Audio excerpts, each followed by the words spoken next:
Hello and welcome to Vantage. I'm Alyson Le Grange. Let's get started.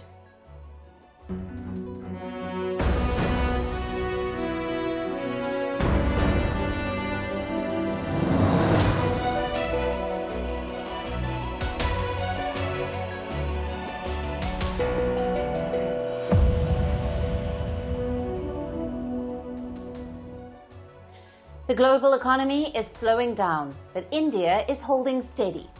The World Bank has upgraded India's growth forecast to 6.5%.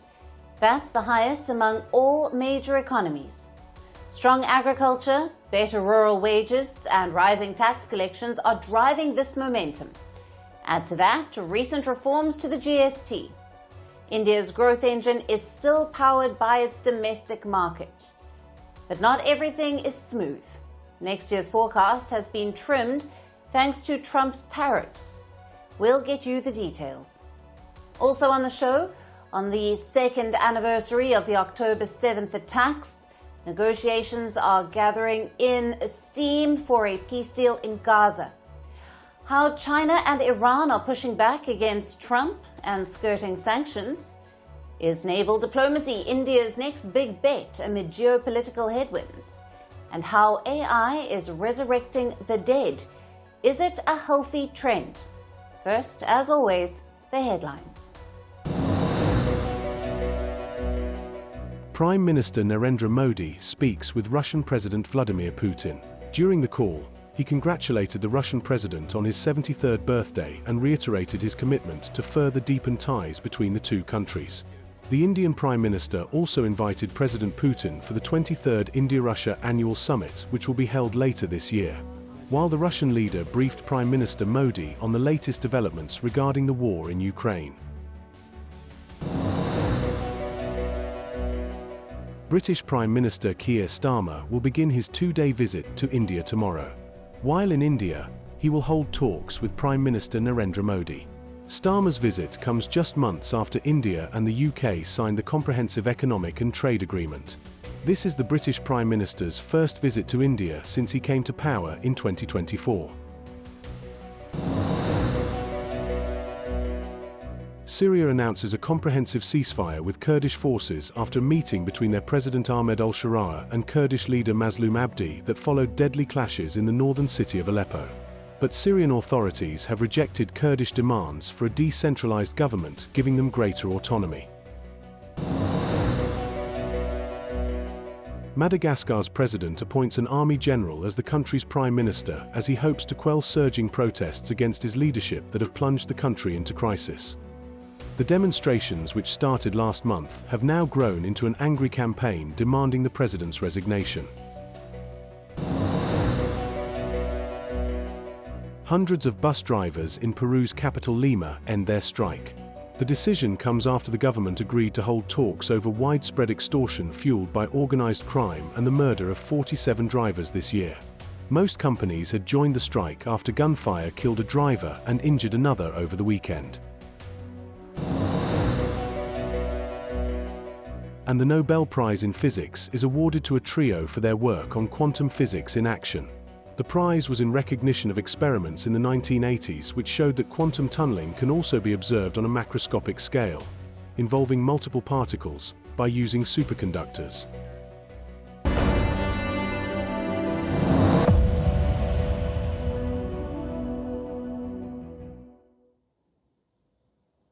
It's a challenging time for the Indian economy. Trump's trade war is testing India's economic resilience. So far, India has managed to avoid the worst side of the tariffs.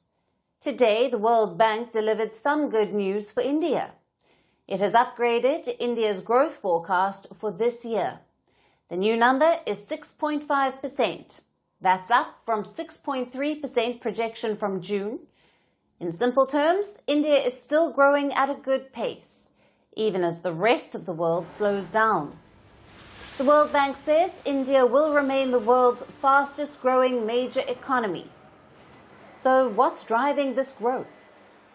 Agriculture output and rural wages have been better than expected.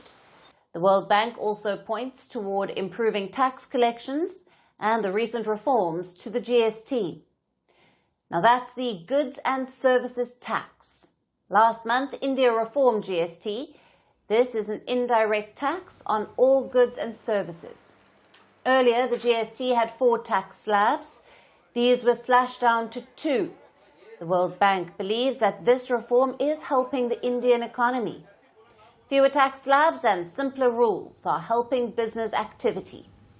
So as things stand today, India's long-term growth story remains intact. But certain risks remain. While the World Bank has improved this year's outlook, it slashed India's next year's forecast. It expects India to grow at 6.3% in the next financial year. They are blaming Trump's tariffs for this. Remember, Indian exports are facing a 50% tariff. Now that import tax impacts 75% of India's exports. The World Bank says India will need to recalibrate. It needs to adjust to new trade conditions. So India shouldn't completely ignore these risks. Now, despite that, the World Bank remains optimistic. It says India leads South Asia in terms of growth. It credits India's domestic market for its resilience. The consumption and domestic demand, it's providing strength to the economy. It is helping India maintain a growth rate of above 6%. So that's the assessment of the World Bank. A few days ago, S&P put out a similar report. S&P is a global ratings agency. It kept India's growth forecast unchanged. S&P expects India's GDP to grow at 6.5%, just like the World Bank report. The S&P gives a comprehensive assessment on the Indian economy and the factors driving growth. It lists out multiple positives. The S&P says that India's domestic demand remains strong. A good monsoon is supporting agriculture. Government spending remains consistent. Add to that the tax cuts and falling inflation. S&P expects inflation in India to fall to 3.2%. It believes a drop in food prices will provide relief to consumers. So those are the broad positives. India's Reserve Bank is even more optimistic. That's the Central Bank of India, the RBI. Last week, the RBI raised its growth forecast to 6.8%. The RBI's governor, Sanjay Malhotra, spoke out. He said that India's economy is resilient despite global pressure. What's the RBI's take on the Trump tariffs? Now, the governor said that America's new tariffs could slow down India's exports. But he also believes government measures will help reduce the impact. In its last review, the RBI kept interest rates unchanged. Experts now believe a rate cut could come in December. This would make loans cheaper for businesses and borrowers. So far, the RBI has stayed cautious. It has avoided any rush decisions. This comes as India and the US continue their trade talks. The next few months could bring more clarity on that front. But global assessments have pointed to one common fact. India's domestic market remains strong. It is the main reason that India has stayed resilient. That is India's biggest shield against global pressure. Policymakers should take note of that, even as they negotiate trade deals abroad. They must keep focus on the domestic market and local demand. It's a big day for West Asia. Today marks the second anniversary of the Hamas attack on Israel. On this day, in 2023, the region was plunged into war. Hamas terrorists killed almost 1,200 Israelis. They also took 240 people hostage. In response, Israel has unleashed a brutal war on Gaza, a war that has killed over 60,000 people. But after months of relentless fighting, there is hope for peace. Because today is also day 2 of the peace talks. Israeli and Hamas negotiators are currently in Egypt, in the Red Sea town of Sharm el-Sheikh. They are not meeting directly. Instead, the talks are being mediated by Qatar and Egypt. The question is, will there be a breakthrough? Reports say the first day of talks ended on a positive note. Both sides discussed a roadmap for future discussions. Hamas reportedly raised objections to Israel's continued attacks on Gaza. They feel it complicates the ongoing negotiations. Beyond that, the talks covered hostages, aid, and a ceasefire. Over in Washington, the US president is optimistic. He says there could be a deal soon. I think we're going to have it soon. I think we're going to have a deal. It's a hard thing for me to say that when for years and years they've been trying to have a deal with Gaza. But, literally for centuries, okay, if you really think about it. But we're going to have a Gaza deal, I'm pretty sure, yeah. Remember, Trump has set a deadline. He wants the first stage of the deal to be wrapped up this week. And what's the first stage? Hamas must free all hostages within 72 hours of an agreement. After that, Israel's military will withdraw. And we'll get to the details in a bit, but first, the backdrop of today's talks. It's not just any backdrop. It's the trauma of what happened on the 7th of October. Memorial events were held across Israel, including at places where Hamas terrorists struck. Take a look.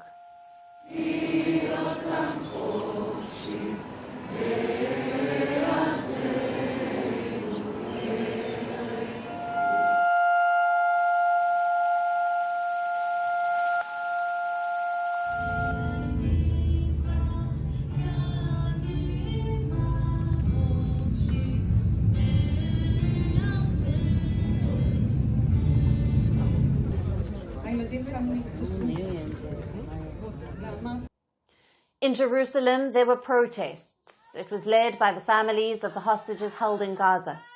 They carried pictures of their captive kin. They also urged the Israeli government to end the war, to strike a deal to bring back the hostages. There is a deal on the table. There is an opportunity to end this war and bring everybody back home. We all deserve it. We deserve it. Our neighbors deserve it. We want this war to end and all to come back to their homes. For President Trump, you are the one that can bring them home now. Please make it happen. And again, I want Tal. I want Lure that was kidnapped from near Yitzhak together with Tal, and all the 46 hostages in one deal home this week. Thank you. Over in Gaza, the attacks continue. Israel has carried out multiple airstrikes on Gaza. Since Friday, when the deal was proposed, more than 100 people have been killed. Just today, around 8 people lost their lives, meaning the attacks continue. Yes, the intensity has reduced, but people are still dying, which brings us to the sticking points. There are 3 main ones. The first is disarmament. Trump and Israel want Hamas to surrender its arms. That's non-negotiable for Netanyahu. Israelis say it's necessary to ensure there is no repeat of the 7th of October. Basically, the plan is to defang Hamas, but the group has not agreed to this demand yet. They feel disarming will leave Hamas vulnerable to Israeli attacks, if not today, then in the future. Now, the second sticking point is hostages. Trump's deal requires Hamas to free all 48 hostages, that too within 72 hours of a deal. Again, that's a risk for Hamas. Once the hostages are freed, Hamas has no bargaining chip. They will have to hope that Israel holds up its end of the bargain. And the final sticking point, no future role for Hamas in governing Gaza. Again, this could be a red line. Hamas has enjoyed political relevance since taking over Gaza. If they give that up, they won't be at the table. They may have no say in a future Palestinian state. These are likely to be the 3 major sticking points in Egypt. Now, there are 2 ways of looking at it. 1, this is to be expected. Hamas has lost the war on the battlefield, so it's natural for Israel to make maximalist demands. and there are also historical precedents for disarming the losing side. Now that's one way of looking at it. The other way is this. These demands make the livelihood of a deal less, and no deal equals more deaths. But as things stand, there is optimism in the air because there is pressure from all sides. Trump and the hostage families are pressuring Netanyahu. The Arab countries are pressuring Hamas. Let's hope they can quickly come to an agreement. Donald Trump is breaking an unwritten rule of U.S. politics. He is deploying U.S. soldiers into U.S. cities, that too on flimsy premises. On Trump's radar, there are two Democratic cities, Chicago in Illinois and Portland in Oregon. The president is taking soldiers from Republican states and deploying them in these cities. Why? Over allegedly rising crime. But the move has split public opinion in America because this is a country built around opposition to tyranny. So deploying U.S. soldiers on U.S. soil has been considered a strict no. Why then is Trump doing it? And what's the fallout? Our next report tells you more. Global fight like World War II. The U.S. Army knew our troops needed more than courage. Fight for civil rights. The U.S. Army is the most powerful in the world. They have fought in the trenches of World War II and the arid wastelands of Iraq and Afghanistan. But President Donald Trump has a new assignment for them: tackling crime in U.S. cities. At the center of this mission is the National Guard. These are backup soldiers stationed in American states. If needed, they are activated for federal missions, mostly at the request of those states. But Trump says he needs them.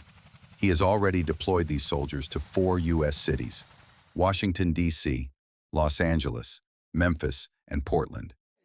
His next target is Chicago. All these cities are ruled by the opposition Democrats, and Trump says these cities are riddled with crime.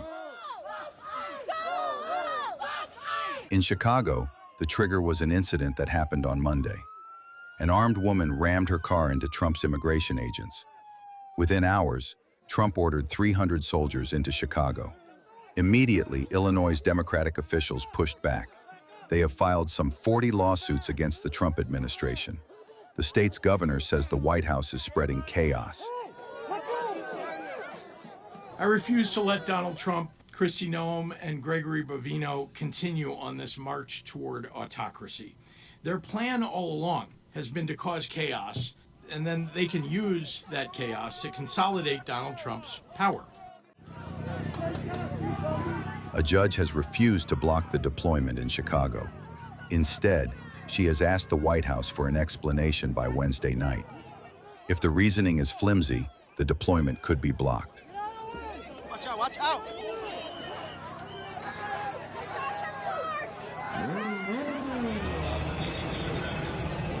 Over in Portland, Trump was thwarted by the courts. A judge ruled that the president's claims on crime were untethered to facts. She also flagged concerns about the sovereignty of states. Thus, the deployment to Portland was blocked. But Trump isn't giving up. He is planning to appeal the court's verdict. And if all else fails, Trump has floated a nuclear option, invoking the Insurrection Act. The Insurrection Act, under what conditions or terms would you... Well, I'd do it if it was necessary. So far, it hasn't been necessary, but we have an Insurrection Act for a reason. If I had to enact it, I'd do that. The Insurrection Act dates back to the 19th century. It allows the U.S. president to deploy soldiers at home to put down rebellions or insurrections. Invoking that act would be a legal and political minefield. But Trump isn't joking. He has already dropped enough hints about his plan. Last week, the president addressed top U.S. generals in Virginia.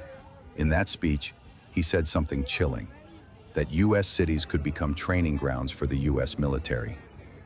And I told Pete, we should use some of these dangerous cities as training grounds for our military, National Guard, but military. Because we're going into Chicago very soon. That's a big city with an incompetent governor, stupid, stupid. In a country like the US, such statements cut deep. America was founded on revolutionary values. Its political culture is dominated by themes of standing up to tyranny and authority, which is why deploying US troops on US soil was a strict no. Other presidents have done this, but often to quell riots or at the request of the state. But Trump is doing it unilaterally. In doing that, he has set the stage for a legal and constitutional crisis.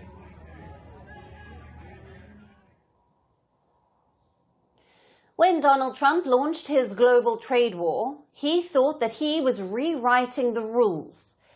Tariffs were his weapon of choice. Allies and rivals were expected to kneel. If they did not, they would pay the price. The message was simple: play by Washington's rules or get punished by them.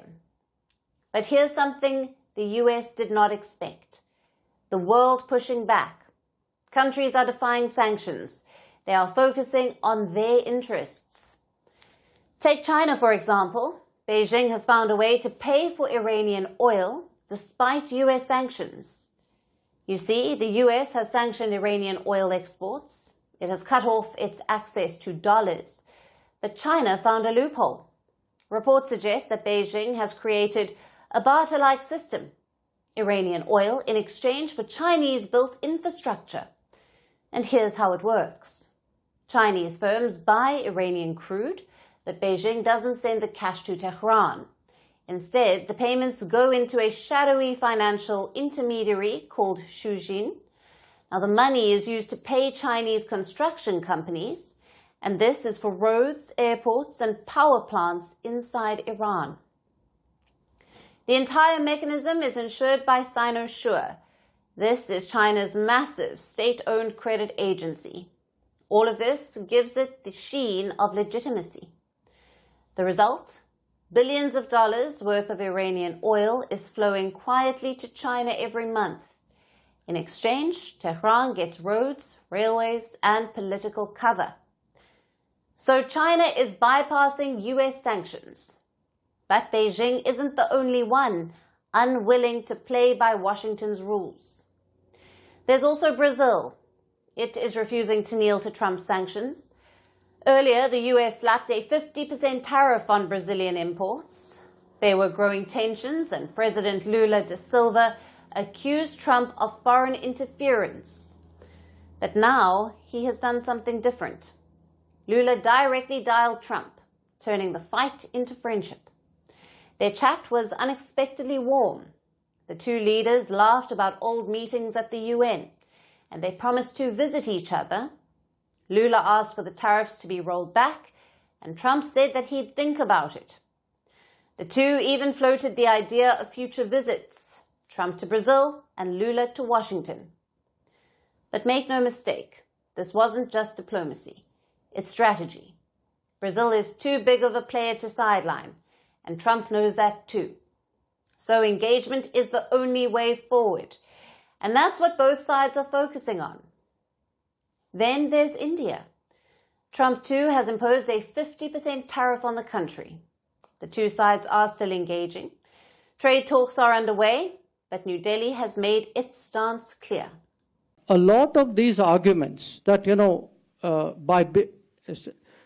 freedom of choice is equated with indecision, which is a clever subtext for saying align with me. I think we should call it out. We should say that, look, that's not the way I consider. I mean, when we were much weaker, we didn't do it. There is today no case to do it. In fact, when I look at the current trends in global international politics, I would argue that the behavior of states, some of which Ambassador Sibal also referred to, has actually made a stronger case for maintaining strategic autonomy and promoting multi-alignment. And that's exactly what India is doing, securing its interest. This is strategic autonomy, and India's Foreign Minister S. Jaishankar reminded everyone why. Back in 1971, when India faced a US-China-Pakistan axis, it signed a friendship treaty with the Soviet Union. It wasn't because it just needed an ally. It is because it needed options. Today, that same doctrine still stands. In a world of tariffs, sanctions, and unpredictable power, India won't put its future in anyone else's hands. Its foreign policy remains guided by multi-alignment, and that is partnerships without dependence. While at first glance, these may seem like three different stories, but step back and the pattern is unmistakable. Each of these stories, oil deals, tariff calls, diplomatic doctrines, point to one conclusion. The world is done being managed. And now let's talk about Pakistan. Its dealings with the US are raising eyebrows again. A few days ago, a report had emerged. It talked about an offer that Pakistan apparently made to the US. The offer was for a new port on the Arabian Sea, one that would be just miles away from Iran and even closer to Gwadar, the crown jewel of the China-Pakistan economic corridor. Reports say this port was pitched as a hub, one that can be used to export minerals to the US. Now, both sides already have a minerals pact in place, so a port deal would have deepened this part of the relationship. But just as the story began to gain traction, Islamabad issued a denial of sorts. A statement was issued. It called the talks around this port deal just exploratory. So what changed? Is China casting a shadow over the deepening US-Pakistan ties? Here's a report. Last month, Pakistan made a bold pitch to Washington. It offered the United States a new port on the Arabian Sea. Reports say the idea was discussed between officials on both sides, and it was shared with Pakistan's Army Chief, Asim Munir. The plan to build a commercial port at Pasni and use it to export critical minerals to America. It wasn't formal policy, but it was serious enough to be mentioned before a White House meeting. Pasni is a coastal town in Balochistan. It lies just over 100 kilometres from Gwadar, the site of a China-backed port, and about 160 kilometres from Iran's border. Pasni sits near the Strait of Hormuz, one of the world's busiest oil routes. The area is highly strategic. Control over this stretch of sea gives access to West Asia, Central Asia and beyond. The port plan also included a new railway. This would link Pasni to Pakistan's mineral-rich western provinces. Pakistan is sitting on valuable deposits. That includes copper and antimony, a vital ingredient in batteries, fire retardant and missiles. Pasni was pitched as a shipping terminal for these critical minerals. The estimated cost of the project was pegged at $1.2 billion. It would be funded by Pakistan and US-backed development finance. This offer came on the back of a minerals deal. A US company, Strategic Metals, signed a pact in September. The agreement was with Pakistan military's engineering arm. Last month, Pakistan shipped the first shipment. A modest consignment of just about 2 tons. So, a port deal would have certainly facilitated a larger trade link. But then came the U-turn. Just days after the story broke, Pakistan backtracked. A senior Pakistani security official called the talks exploratory. He said the army chief had no official advisors and denied any plan to hand over port security to a foreign power. So officially, the project does not exist, but the timing of the denial raised eyebrows. This because China is watching. In April of 2015, Xi Jinping launched the China-Pakistan Economic Corridor, CPEC. Alongside then PM Nawaz Sharif, they unveiled a $46 billion plan. Today, it's worth over $62 billion. That's 1/5 of Pakistan's GDP. The flagship project of CPEC is Gwadar Port. It has been declared fully operational since 2021. Pakistan calls it the crown jewel of the corridor. So, a rival port nearby, backed by the US, would not go unnoticed in Beijing. Chinese state media is yet to comment on these reports, but the silence says a lot. Pakistan's denial may have come from its own capital, but the message, perhaps, was meant for another one. Because when it comes to ports, minerals and influence, China doesn't like surprises on its flanks.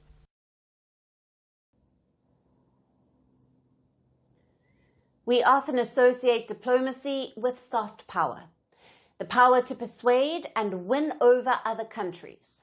But diplomacy can also be hard power, not coercion, but projection. Tonight we are looking at one such diplomatic push, India's naval diplomacy. And here's why. The Indian Navy had a very busy month in September. Look at all the port calls made. Egypt, Greece, Cyprus, Sri Lanka, Seychelles, Mauritius, Reunion Island, Kenya, Singapore, Papua New Guinea, Fiji, and Australia. Indian warships visited all of these countries last month, either for drills or for port calls. As we speak, another drill is happening. It's a joint exercise between the Indian and the British navies. The exercise is called CONCAN. It's been held once every 2 years since 2004. But this edition is different because for the first time, aircraft carriers are participating. India's homegrown INS Vikrant is taking part. From the UK, it's HMS Prince of Wales. Both carriers will be operating together. The first phase of the exercise will include anti-air and anti-surface ops. The second phase will be conducted at the harbour. Things like cross-deck visits and sports. And the idea is to promote strategic cooperation and harmony between the two navies. A similar drill was held last year as well, and that was between the Indian and the Greek navies. It was the first ever bilateral naval exercise between the two. The Navy's calendar is packed with such drills. There are drills with the Quad, with Bangladesh, with France, with Indonesia, with Japan, and with ASEAN countries. Now, this isn't just about military posturing. It's also about diplomacy. The question is, how does naval diplomacy help? And why is India doing it? The Indian Navy's diplomatic role is well established. Look at the Navy's official website. It says, and I quote, "Naval diplomacy entails the use of naval forces in support of foreign policy objectives to build bridges of friendship and strengthen international cooperation, on one hand, and to signal capability and intent to deter potential adversaries on the other." So the idea of naval diplomacy isn't new. But how do you pursue it? Through joint drills, port calls, and voyages. It's a lot like normal diplomacy. The most important part is turning up and engaging, which raises the second question. Why is India doing it? Now, there are three main reasons. Number one, it's a geographic requirement. India has always been a seafaring nation. It has more than 11,000 kilometers of coastline. The Indian Navy is the largest navy in the Indian Ocean. It's a first responder to crises in the neighborhood, and it became a blue water navy in this century. Now, what does that mean? Now, a blue water navy can carry out operations far away from its home. It can deploy, stay, and project power in far-off lands. For example, the US Navy is constantly deployed in West Asia and the Indo-Pacific. Similarly, the Indian Navy is a blue water navy. The country's location and geography requires it. Next is reason number two, containing China. China too is engaged in military diplomacy. They stage drills across the Indian and Pacific Oceans. Experts say that Beijing's Indian Ocean strategy is focused on containing India, basically boxing in the Indian Navy, which is why New Delhi is pushing back. It is holding drills and visiting far-off ports to deter China. Consider what happened in August. India and the Philippines held their first bilateral drill, that too in the South China Sea. in a region that is contested by Beijing. So naval diplomacy helps India to keep the oceans free, to push back against China's dangerous claims. And finally, reason number 3, naval diplomacy is an advertisement for Indian shipbuilding. Currently, India makes up less than 1% of the global shipping market. The government's goal is to turn that around. How? Through naval diplomacy. We saw an example back in 2023. India gifted an in-service corvette to Vietnam, a warship that had been built in India. So don't underestimate the power of naval diplomacy. It is not just about voyages and drills. It's about building bridges. France was once a part of the proud engine that powered Europe. Now it looks like it's running out of fuel. The economy is staggering, the debt is ballooning, and the country has gone through 5 prime ministers in less than 2 years. President Emmanuel Macron has tasked the outgoing prime minister to hold crisis talks, a last-ditch effort to navigate through this crisis. But how did France reach this point? And what does it mean for the Republic? Our next report tells you. Once upon a time in Paris, there was a president who promised a revolution. Not the fiery kind that gave France the guillotine, but a democratic revolution, a bridge between the left and the right. In 2017, Emmanuel Macron was young, bold and brimming with optimism. 8 years later, he's standing on political quicksand. His 7th Prime Minister since 2017 has resigned. The economy is staggering, and Macron has tasked this outgoing Prime Minister, Sébastien Lecornu, to hold crisis talks, to find a way to end this impasse. But is it really that easy? Let's start with the basics. France's national debt stands at 114% of GDP, around $3.9 trillion. Its annual deficit is 5.8%, and the cost of servicing that debt, the interest alone, will hit $70 billion this year. That is more than what France spends on anything except education and defence. And it's not that the French government doesn't spend. In fact, it spends more than anyone. Public spending is a whopping 57% of the GDP. Tax receipts are 51%. Social benefits outpace any of France's European peers. Yet hospitals are understaffed, universities are underfunded, and everyone feels poorer. How can a country that spends this much feel this broke? Well, that's the French paradox. It is a welfare state bursting at the seams, but hollow in the middle. The current crisis began with Macron's political gamble in 2024. He dissolved the parliament in hopes of a stronger mandate. Instead, he created a 3-way stalemate. Between the far-right National Rally, the left-wing France Unbowed, and his own centrist bloc, no side can govern because the other two always unite to block them. Prime ministers have become disposable.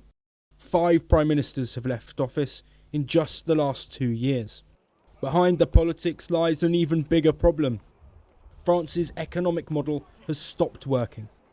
For decades, the French state has tried to buy social peace with public money.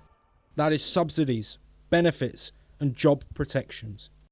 Each time that discontent rose, governments threw euros at it.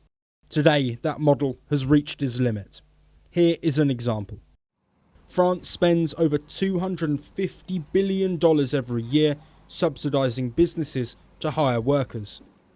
But those workers are protected by some of Europe's toughest labour laws, making it hard to fire anyone, and thus harder to hire. The result? A rigid job market, high unemployment, and sluggish wage growth. Parisians accuse Macron of governing by decree. Rural France accuses him of forgetting them altogether. Protesters fill the streets at the first hint of reform, from pension changes to fuel taxes. Headlines are calling France the new sick man of Europe. It has been living beyond its means for decades and no one wants to pay the bill. But that doesn't mean it is another Greece. Of course, France won't default tomorrow, but Paris does face a reckoning. The crisis today isn't just about debt or deficits. It's about belief, a belief that the state can deliver. If France can't fix that, no amount of budgets, bailouts or prime ministers will save it. Because sometimes the biggest revolutions are the ones that don't happen.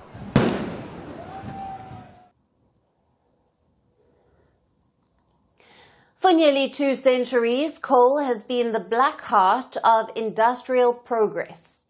It powered empires, factories, and modern life. And now the world has finally moved on. The energy balance has finally tilted toward renewable energy. According to a new report, renewable energy didn't just grow, clean energy has sprinted ahead. In the first 6 months of 2025, solar output surged by nearly a third compared to last year. It met 83% of the global increase in electricity demand. Wind power added its own gust of progress, growing 7%. Meanwhile, coal and gas use has dipped. Analysts call it a turning point. So who led this clean energy surge? It's being driven by China and India. China added more renewable energy capacity than the rest of the world combined. As a result, its fossil fuel use actually fell by 2%. And then there is India. India's renewable energy output grew 3 times faster than its electricity demand this year. Coal use fell by over 3%. Gas use went down by a staggering 34%. But while India and China sprint ahead, what about the traditional climate leaders? What about US and Europe? Well, they have stumbled. In the US, demand for electricity has risen heavily. Thus, coal use has gone up by 17%. In Europe, unpredictable weather crippled wind and hydro generation, and this has forced a return to gas and coal. Of course, energy transition is never linear. There's always a step backward, but the general trend is an indicator.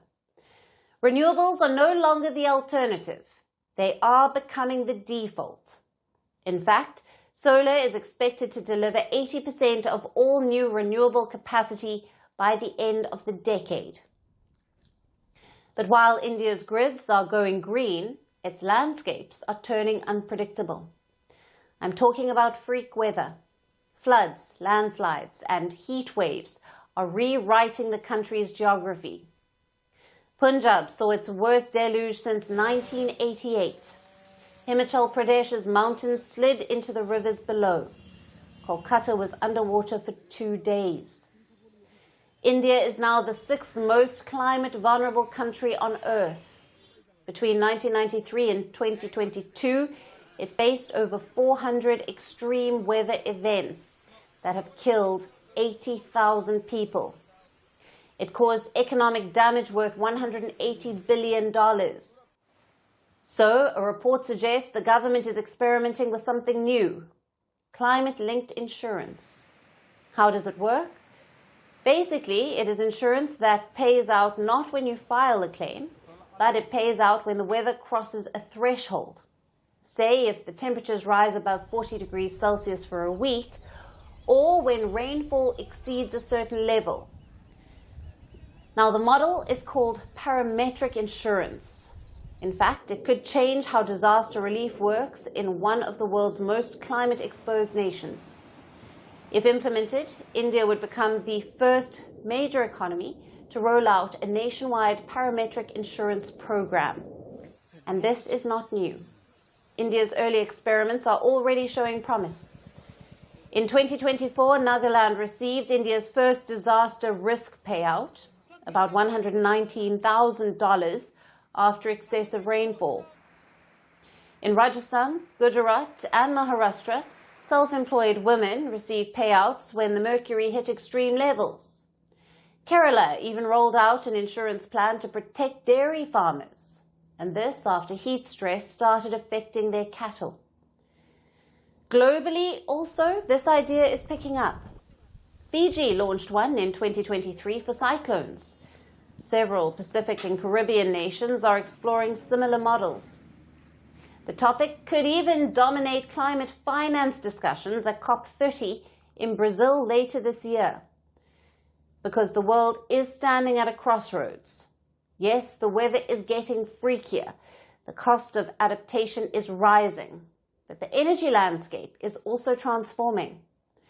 Coal may have powered our past, but sunlight and wind are now powering our future.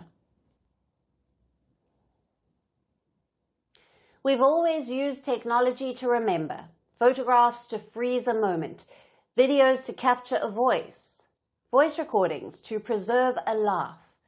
But now, artificial intelligence is doing something different. It's not just preserving memories, it's recreating the dead. Around the world, grieving families are using AI to see their loved ones again. In politics, it's bringing dead leaders back to life on screen. And in some cases, it's being used to send messages that go far beyond mourning. Our next report has more.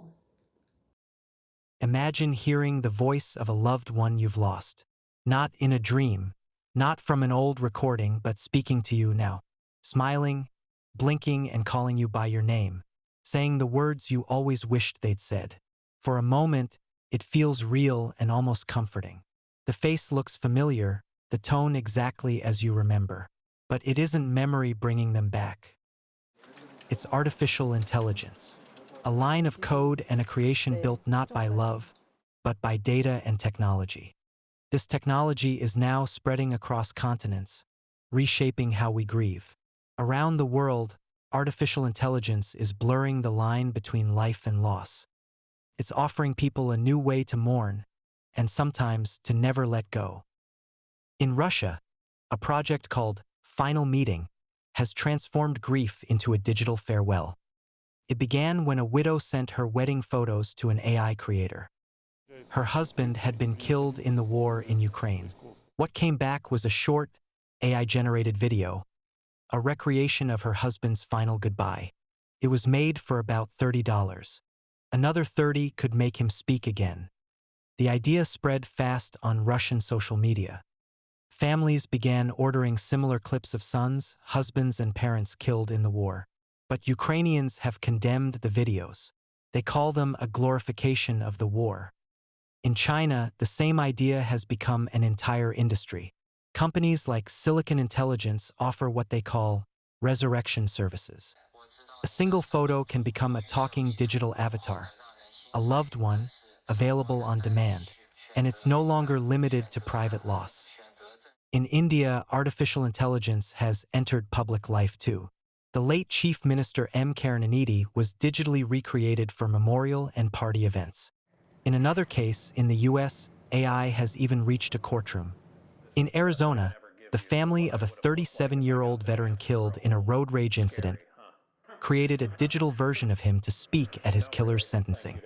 Meanwhile, in Gaza, the same technology has been used with a very different intent. To mark 2 years since the October 7th attacks, Hamas released an AI-generated video showing its leader Yahya Sinwar and scenes from the assault, a simulation used not for mourning, but for messaging. For some, these recreations bring solace, but for others, they raise alarm. Actress Zelda Williams has condemned AI recreations of her father Robin Williams. She's called them horrendous Frankensteinian monsters. Tech companies say they'll remove such content. But there is still no global rule that lets families say no on behalf of the dead. Psychologists say AI is reshaping grief itself. Some call it a perfect false memory machine. They warn it can trap people in replay, making loss something you relive instead of release. Others argue it can be therapeutic. What began as an experiment in tech labs has now become a global business. It's an industry projected to reach $80 billion worldwide by the next decade. Some call it the digital afterlife economy. But this innovation is now raising questions no one has yet answered. Can technology help us heal, or will it make it harder for us to let go?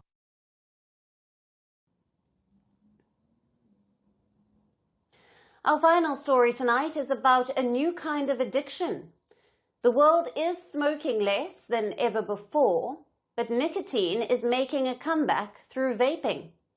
They are sleek devices, have fruity flavors, and are easily accessible. What began as a quit aid has now become a new habit. The World Health Organization says more than 100 million people now vape. 15 million of them are children. And in some countries, children are 9 times more likely to vape than adults. And the world may be winning its war on tobacco, but a new nicotine battle has just begun. Here's our report.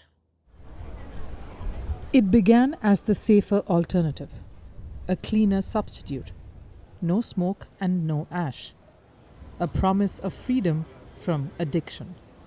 But somewhere between promise and popularity, the quit device became the hook device. Vaping was built to help smokers quit. Instead, it has merely repackaged addiction itself. The world is smoking less than ever before. Tobacco users have fallen from 1.38 billion in 2000 to 1.2 billion in 2024. A public health triumph hard won over decades. Yet as cigarette smoke fades, nicotine finds a new life. It's returning, sweeter, smoother, and far more deceptive. This time it arrives wrapped in candy and fruity flavors. Globally, more than 100 million people now vape. At least 15 million of them are teenagers, some as young as 13. In countries with data, children are 9 times more likely to vape than adults. Think about that. 9 times more. This isn't the old cigarette, the one your elders hid in the glove box, or the one smoked behind closed doors. It's sleek, digital, and disposable. A puff that tastes like mango ice or strawberry cheesecake. A cloud that smells harmless. But it isn't. What's inside? Nicotine. The same chemical that kept 1 billion people hooked on tobacco for generations. The difference now? It has been rebranded as lifestyle. The global vaping industry is booming. It was worth $29 billion in 2024. It is projected to hit $278 billion by 2033. That's almost a 10-fold jump. And who's driving that growth? Young consumers who are curious, social, and constantly online. It's not difficult to understand how. Scroll anywhere, from TikTok to YouTube, and it's there. Marketed not as addiction, but as an accessory. Colorful, portable, and cool. Meanwhile, traditional tobacco use continues to decline, a global success story that now comes with a caveat. Because as cigarettes fade, vapes rise. Same nicotine, but different packaging. And here lies the paradox. Vaping can allegedly help adult smokers quit. But for non-smokers, especially teens, it's often the first step in. A gateway that turns curiosity into dependence. So what is worse, the smoke or the substitute? Health experts agree vaping avoids tar and carbon monoxide. But it still damages blood vessels. It still affects lung tissue. It's less lethal than smoking, sure, but it's not harmless. And the brain does not distinguish between branding. Nicotine still hijacks it, especially when it's young. It builds tolerance, cravings, and withdrawal. That is addiction, whether from a cigarette or a vape. Around the world, governments are struggling to keep up. Many still have no laws or age limits on e-cigarettes. And tobacco companies are moving faster than regulation ever can. So here we stand, a world which is proud of driving down smoking rates, yet watches helplessly as a new nicotine culture rises from the mist. Perhaps the question is no longer whether vaping is safer. It is who is paying the price for that marginal safety. Is it adults seeking to quit, or children just beginning? The war on nicotine never ended. It simply changed its form. And now it's time for Vantage shots, images that tell the story. Argentinian President Milei plays rock star during his midterm campaign rally. Boat schools keep education afloat in flood-prone Bangladesh. And Hong Kong holds its mid-autumn festival Lantern Show. And finally, taking you back in history, on this day in 2001, a US-led coalition began bombing Taliban-controlled Afghanistan. The Taliban had been offering sanctuary to 9/11 plotters, including Osama bin Laden. Though the regime was toppled in 2 months, the war dragged on. It spanned 2 decades, becoming the longest war that America ever fought. Leaving you on that note, thanks for watching. See you tomorrow.